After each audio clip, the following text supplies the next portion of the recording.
Simon's harsh words cut deep as he cruelly dismissed his son's worth, even as the child battled illness with resilience.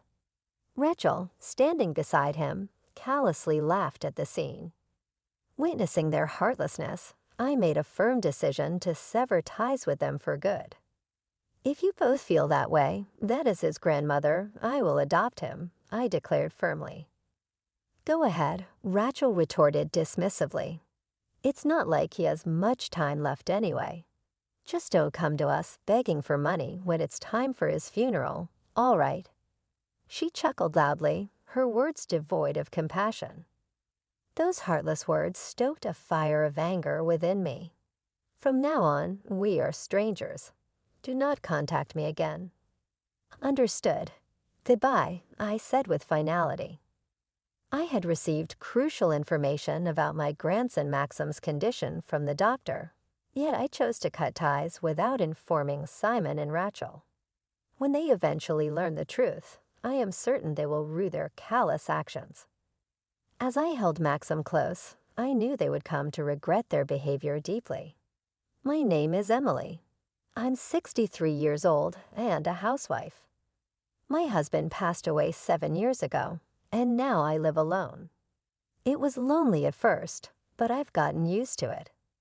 With my husband's inheritance, my retirement fund, and my pension, I can live a comfortable and peaceful life. I have a son named Simon. He's 33 and still hasn't settled down, even though he's at the ideal age for marriage. He doesn't have a steady job and lives a carefree life. After graduating from college, he got a job but quit after 3 months because he didn't get along with his boss. He has had jobs on and off, but none of them lasted. My husband and I sometimes had to pay off Simon's debts. When my husband was alive, he often lectured Simon about his lifestyle. After my husband passed away, Simon rarely visited. In my husband's will, Simon only received a small inheritance, which might be why he was upset. I haven't kept in touch with him since. I supported Simon mentally and financially until he graduated from college, but I feel responsible for the fact that he has grown up to be so careless. I thought I had done enough for Simon until he became an adult and started his own life. I believed I didn't need to help him much after that. However, one day out of nowhere, Simon came back home without any warning. It had been 2 years since we last saw each other, and he looked different, tired and worn out. His style had changed too. He was wearing an aloha shirt, which stood out in our small town surrounded by farmlands. "Hey, I got married," he said. I was caught off guard by his news and was left in a state of shock and confusion. Seeing my surprised face, Simon clicked his tongue and called out to someone in his car. "Hey, it's okay now. Come over here." "I'm coming," a woman replied in a high-pitched voice. She stepped out of the car, dressed in a way that was hard to ignore, and looked out of place. To my surprise, a small child toddled along behind her. A child? What is going on? I thought. Look, the kid is too young for us to work properly, and we're always short of money. That's why we've come back home, Simon explained casually, as if it was no big deal. I couldn't believe how nonchalant Simon was about this surprising news. The little child, who seemed to be around 3 years old, had long hair, making it hard to tell if it was a boy or a girl. But on closer look, the child resembled Simon when he was young. "From today on, we'll be staying here," he announced. "Hello, I'm Rachel." "Nice to meet you," the woman said breezily, passing by me and entering the house as if she had always lived there. The little child tried hard to follow her, but she paid no attention and quickly went inside. Seeing this, I couldn't bring myself to turn them away, so I let them stay. As soon as they placed their luggage down, it seemed like they were about to go out. I quickly stopped them and asked for an explanation. After my husband passed away, Simon quickly met Rachel, and they started dating. Soon after, they found out she was pregnant. By the time they discovered the pregnancy, it was too late for an abortion, so they decided to have the baby. But things turned out to be more expensive than they expected, and they ran out of money, which led them back here. However, it seems they still had money for their own pleasures, just not for their child. "What? How can you be so irresponsible?" I exclaimed. "Cool, huh? Irresponsible. If you want the kid, he's a hassle. He can't even talk yet, and to be honest, just gets in the way," Simon replied. Hearing such heartless words from my own son was shocking. But what shocked me even more was seeing Rachel nod in agreement. "Well, that's how it is. Looking after and loving your grandchild is a grandma's job, right? Please help us out. We're going to grab a drink near the station." "Maxim, be good and stay with Grandma," Simon said.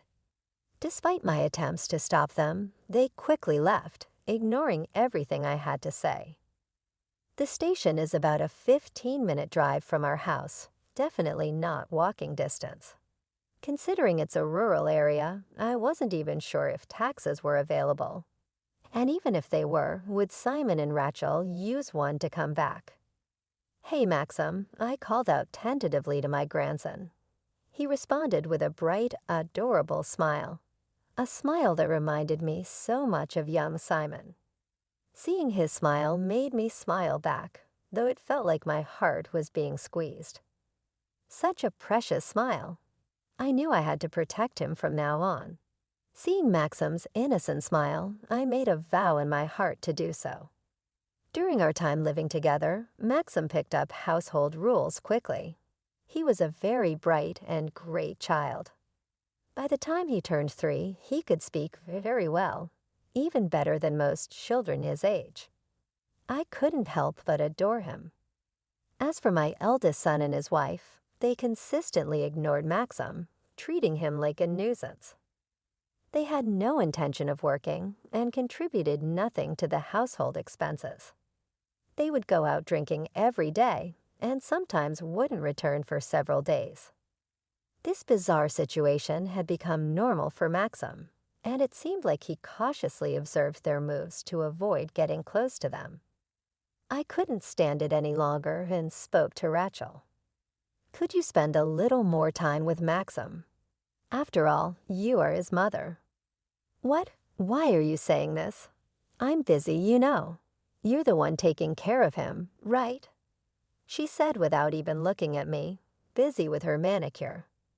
Claiming to be busy when she spent her days doing whatever she pleased was quite the statement. Suppressing the urge to yell at her, I thought of Maxim and pleaded once more. Maxim just turned 3. Children that age cling to their mothers when they feel lonely. Oh please, I never wanted to be a mother in the first place. Maybe it's better if he calls you Mom, isn't it? "Are you serious?" I asked, stunned. "Oh, come on, of course," she said dismissively. "I'm not. You look so scary right now," Rachel said. She must have seen the anger on my face. In the end, Rachel and I couldn't have a proper conversation about Maxim, and she just left with Simon to go drinking as usual. Maxim didn't seem to mind that his parents left. He continued flipping through his picture book. When he found his favorite fish, he excitedly pointed it out to me and tried to tell me about it with his limited words. Seeing him happy was a relief, but I couldn't stop worrying about how Simon and Rachel planned to take care of him in the future. My worries only grew when I thought about Maxim's future. With my husband's inheritance, I could cover his school fees if needed. I had no choice but to be ready for anything. As I prayed at my husband's altar, I whispered to myself. Glancing at his photo, I felt as if he was encouraging me, and I nodded in response. For 2 years after deciding to take care of Maxim, I endured living with Simon and Rachel. I watched their reckless behavior. They went out every day, often taking money from my wallet without asking. During this time, I took care of Maxim, and he barely spoke to his parents. Maxim grew up quickly, and just before he was to start elementary school, a tragedy struck. "Hello, are you Maxim's grandmother? Maxim has been taken to the hospital. Can you come immediately?" On my way back from picking up adoption paperwork from the city office, I got a call that Maxim was in the hospital. It took 2 years of living together, multiple trips to the city office, and finally, the chance to adopt Maxim was within reach. I thought I could finally separate him from Simon and Rachel, but something terrible had happened. Holding back my emotions, I rushed to the hospital where Maxim had been taken. When I arrived and asked for details, the doctor said Maxim would need to be admitted. Confused, I asked, "Doctor, what's wrong with Maxim?" "What's the problem?" "I'll explain everything once his parents arrive," the doctor replied. Waiting for Simon and Rachel, the nurse approached with a worried look, which made me uneasy. She nodded at me and whispered something to the doctor. "What? The parents don't want to know about their own child's condition." The doctor's loud voice echoed through the hospital. Shocked by Simon and Rachel's indifference, realizing it was just as I expected, swallowing my pride, I knew I had to step up for Maxim.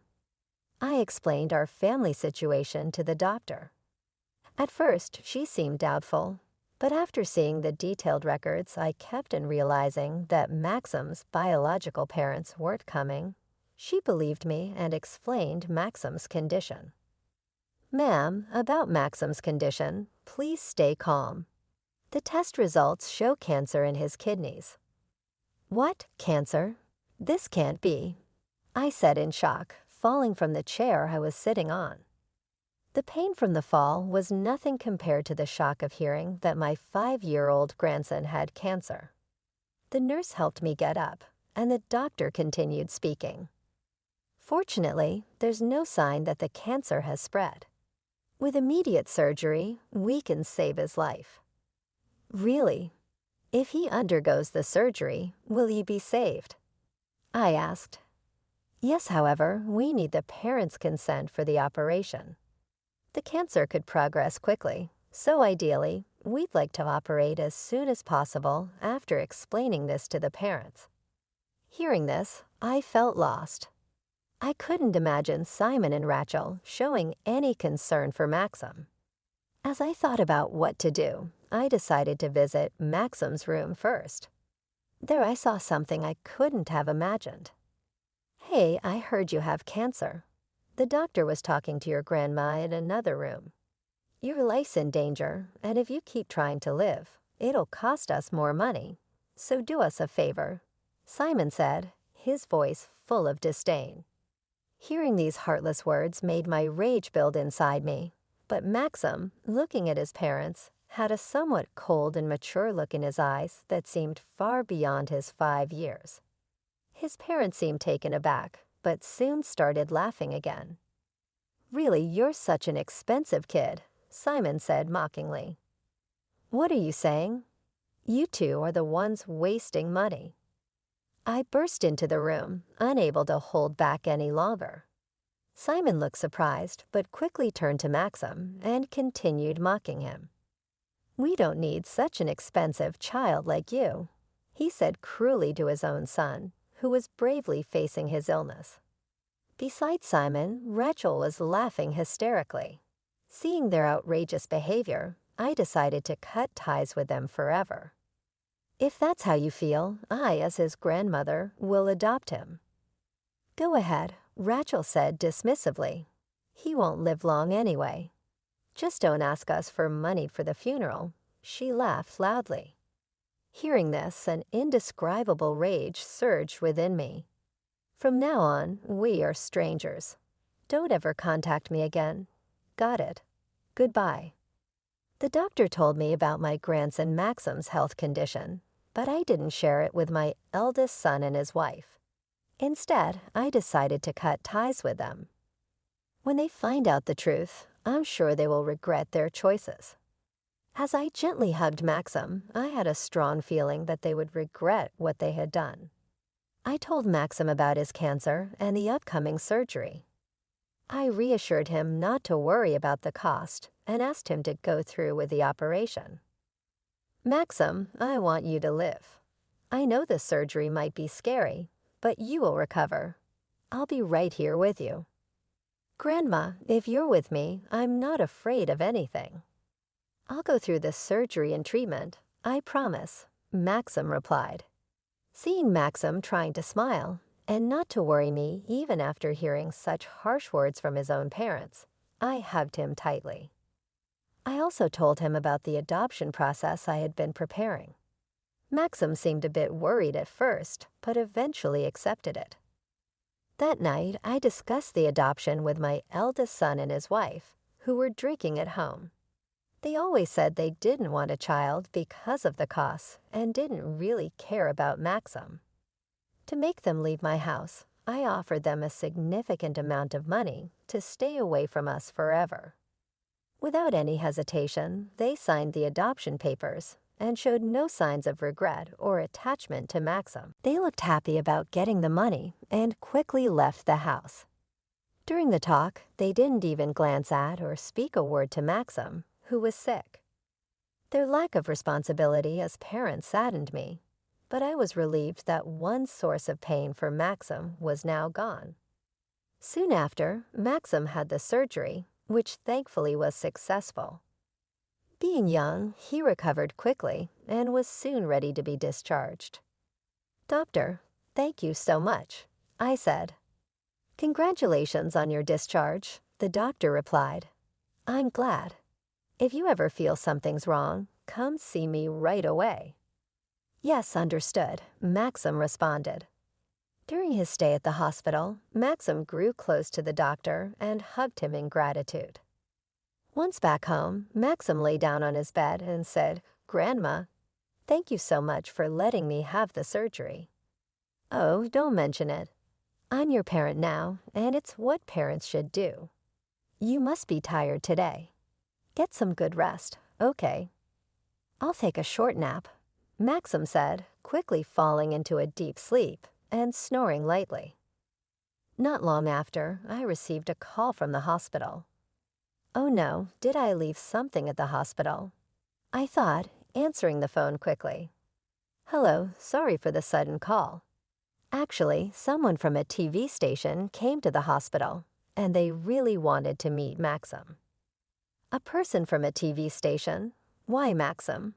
I was completely puzzled, and my mind was filled with questions. After listening carefully, I found out that during Maxim's stay at the hospital, he became friends with a writer who was there for an interview. The writer had shared some of Maxim's stories online, and they were well received by the public. This led to discussions about turning them into a movie. I was utterly surprised. I hadn't known about this since Maxim had talked to the writer outside of my visiting hours. They told me that if it becomes a movie, Maxim wouldn't act in it, and they wouldn't use his real name. But since it's his story, people who know him might recognize it's about him. "I see. Let me think about it. I'd like to discuss it with Maxim too," I said, wanting to think calmly. I decided to hang up the phone for now. Maxim woke up, rubbing his sleepy eyes. When I told him about the call from the hospital, his eyes sparkled with joy. "Really? Is my story going to be a movie that everyone watches?" "It seems so. They said they'll hide your real name and make the movie." I explained, "Why? It's fine. Let them use my name." Maxim replied, "But if they use your real name, everyone will know about your illness and our family situation." I said, surprised by his reaction. Facing my surprise, Maxim answered with an innocent smile, "Because I want to tell everyone I have such a wonderful grandma like you." "Oh, Maxim, thank you," I said, tears welling up in my eyes because of his kindness. I never expected to hear such heartwarming words from him. That night's dinner tastes saltier than usual, but I felt deeply happy and fulfilled. The movie preparations went smoothly. While the film didn't use Maxim's real name, he was introduced as the inspiration for the story. The movie became a huge hit after its release, with theaters packed every day. I watched it myself, and even though I already knew the story, it was still a moving experience. I couldn't hold back my tears watching the touching scenes of a loving grandmother and her smart grandson trying to survive together. Later, Maxim was invited to many events to talk about his story. On days when he didn't have school, he led a busy life wanting to support other kids his age who were fighting cancer. Having gone through it himself, he wanted to cheer them on. I did my best to support him. Thanks to the many lectures he gave, Maxim's bank account grew enough for a lifetime. With this money, he could focus on his treatment without worrying about finances if his illness came back. Even if something happened to me, there would be more than enough money for him to attend university without any concerns. Thinking about the future, I carefully stored his bank passbook, knowing it would be essential one day. After living this way for a while, my eldest son and his wife, who we hadn't heard from in about 3 years, suddenly showed up at our house. It seemed they had lost a lot of money through gambling and were now in serious debt. As soon as they saw Maxim, they approached him with the same sleazy smiles they always used. "Oh, Maxim, you've grown so much. It's been a while since we last saw you. Don't you miss your mom and dad?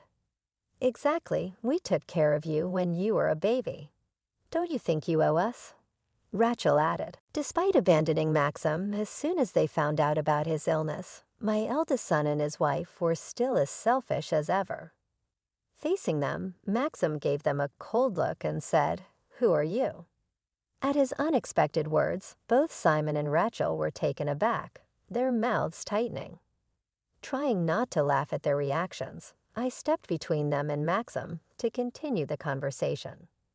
"Excuse me, but who might you be?" "Do you have some business with my son Maxim?" I asked. "What are you talking about? Maxim is my son. That makes him your grandson," Simon said angrily. But I looked at them with a cold stare. Under my gaze, Simon flinched for a moment, but then he turned to Maxim with a pleading tone. "Listen, Maxim, I messed up. I lost more money than I thought in horse racing. I'm in a really bad situation now. Can you help me out? If I had $30,000, it would be enough. Please." $30,000. That much, I exclaimed, shocked by the unexpected amount. No matter the reason, a debt of $30,000 from gambling was unthinkable. My late husband and I always warned Simon about gambling and going into debt, but it seemed like he didn't listen at all. The money Maxim saved came from the fees he received for giving lectures. He went through a lot to earn that money, sharing his painful memories in front of many people. I told Simon and Rachel, "You too can't use his hard-earned money just for your enjoyment." Then I firmly closed the front door in Simon's face. Outside, my eldest son and his wife started shouting and complaining, making such a loud noise that I had to call the police. Soon after, the noise stopped, and it seemed like they had given up and gone home. However, they didn't give up that easily. The next morning, they started causing a scene in front of our house again. "Mom, please listen. I've changed. I'm turning over a new leaf. I'm sorry for everything. Please let me in," Simon pleaded. "Maxim, I'm so sorry.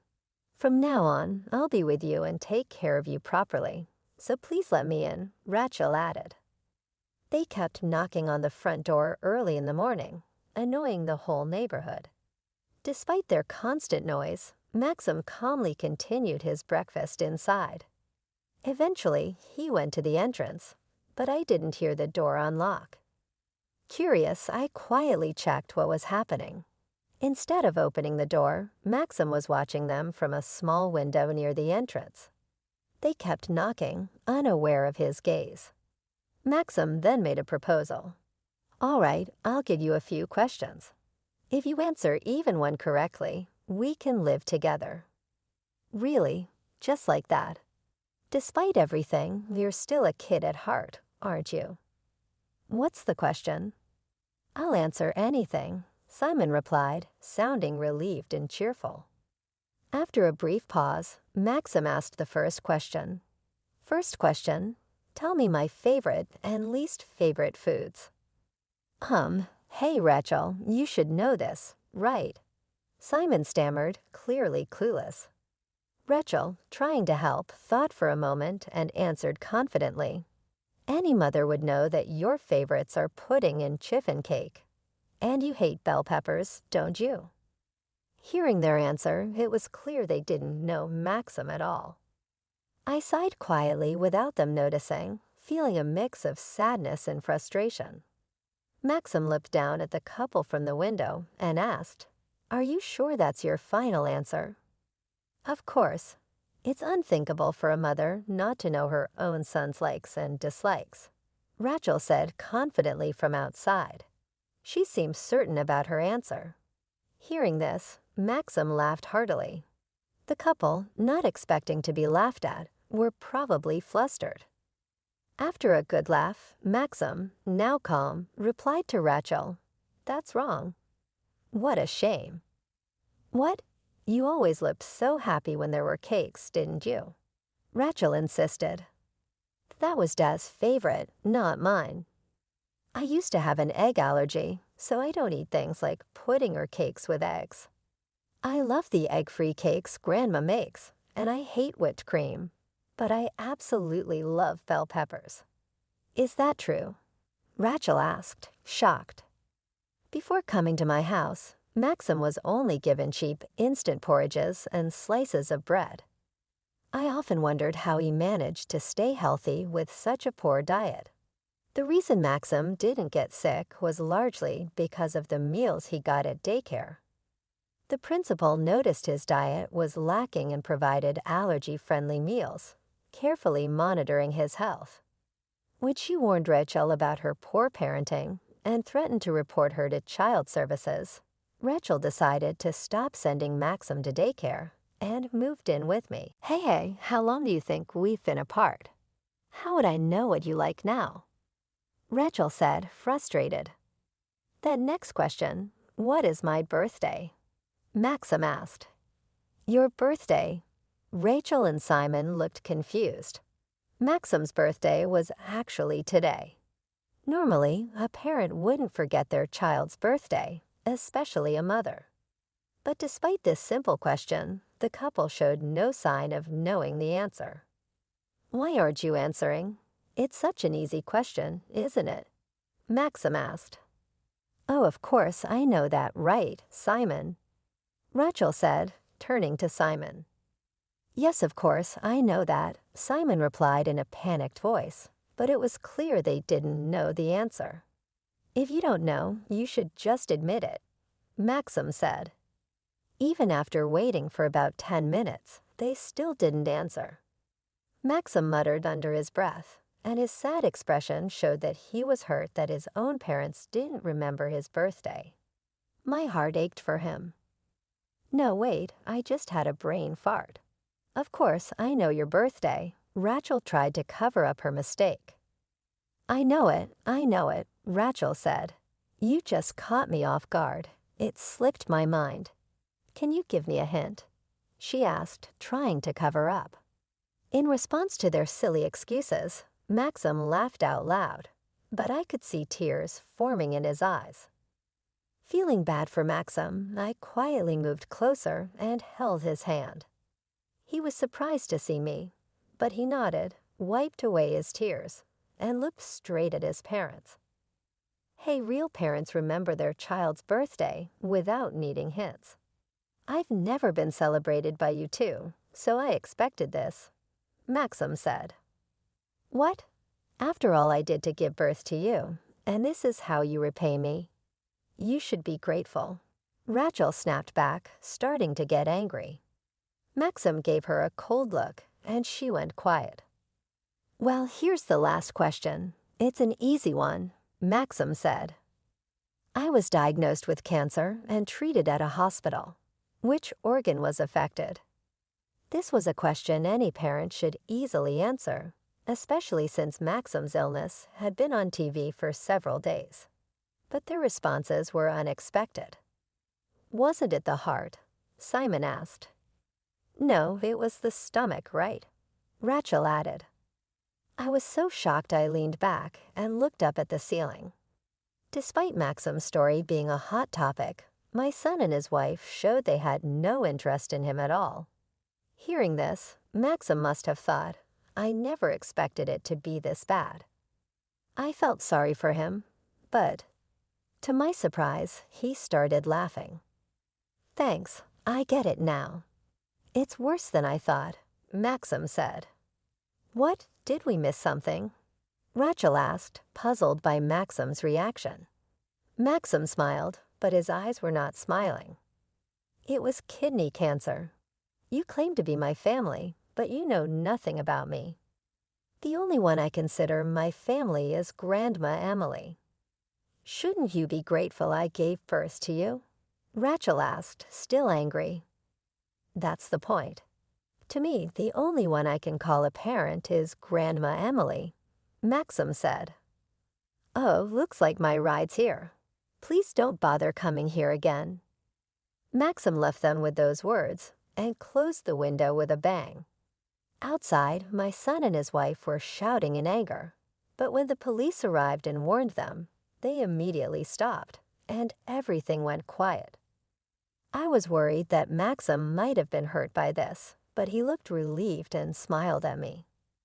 What I said to them just now, that they are not my parents, is truly how I feel. I've always wanted to call you Mom, but I was too shy to say it. Can I call you that? Of course, Maxim, thank you, I replied, deeply touched by his words. I hugged Maxim tightly, tears in my eyes. Mom, you're squeezing too hard, he said, but he hugged me back just as tightly. As for those two, they claimed they had lost their son to me and were saying nonsense like I was being deceived by him. But everything they did to Maxim is documented and recorded, including testimonies from his kindergarten and the parenting diary I kept. The police reviewed the evidence and dismissed their claims. Still, the police contacted us to verify the facts. The officers seemed frustrated with the stubborn claims of my eldest son and his wife. After the call from the police, Maxim went to the police station alone to see them. When he came back, he looked refreshed. I said my final goodbyes to them and told the police everything about the terrible things they've done. They won't have a normal life for a while, I guess, Maxim said. He showed me the evidence he had mentioned. Shockingly, there was footage of the couple committing theft and exchanging money with a stranger. It seemed they believed they could live comfortably off the royalties if they could get Maxim on their side. They even planned to sell him to someone involved in shady dealings in the black market. Seeing their terrible plan, I was in shock and felt chills down my spine. I never thought my own son could be so cruel to his own child. Maxim spoke softly to me, seeing I was dumbfounded. I asked the manager to look into it, and we found out this shocking truth. I thought if you found out, you might be so shocked that you faint. That's why I kept it a secret. I'm sorry. It's okay, Maxim. I'd do anything for you and always have your back. It's even scarier to not know about such terrible things. I'm really sorry for hiding it from you all this time. The only one who worries about me this much is you, Mom. That's why I want to protect you too from now on, Maxim said with a slightly embarrassed look. Seeing Maxim's shy expression, tears of joy welled up in my eyes. Even though he has faced many hardships and seems mature for a 9-year-old, that shy expression made him look just like a child, which warmed my heart. My heart warmed as I thought about my eldest son and his wife. They were later found guilty of many other crimes and ended up serving nearly 9 years in prison. They never showed any remorse or apologized. The letters they sent, collected by Maxim's manager, still demand repayment for bringing him into the world. Maxim continues to visit hospitals to encourage sick children. He's now in middle school and has hit puberty, but his kind and honest nature remains the same. He's living a good life. Lately, it seems he has a girlfriend. I see him sneaking out for dates and can't help but think how cute he is. The cancer we worried about shows no signs of coming back, and his recovery is going well. Although it's impossible to say it will never return, regular checkups are essential. For now, he's living just like any other kid his age and seems happy every day. I still fuss over Maxim and nag him a lot. Naturally, there are times when he gets annoyed, but taking care of him gives my life meaning. I hope Maxim can bear with me a little longer. My biggest goal now is to live long enough to see Maxim's wedding. As a parent, if I'm being greedy, I'd love to see the face of Maxim's child, my great-grandchild. To make sure I stay healthy until then, I've started going to the gym. Because of this, people around me are often surprised and call me a lively and young grandmother. For Maxim's sake, I'll strive to be a mother he can proudly show off for as long as possible. I'm going to keep pushing forward.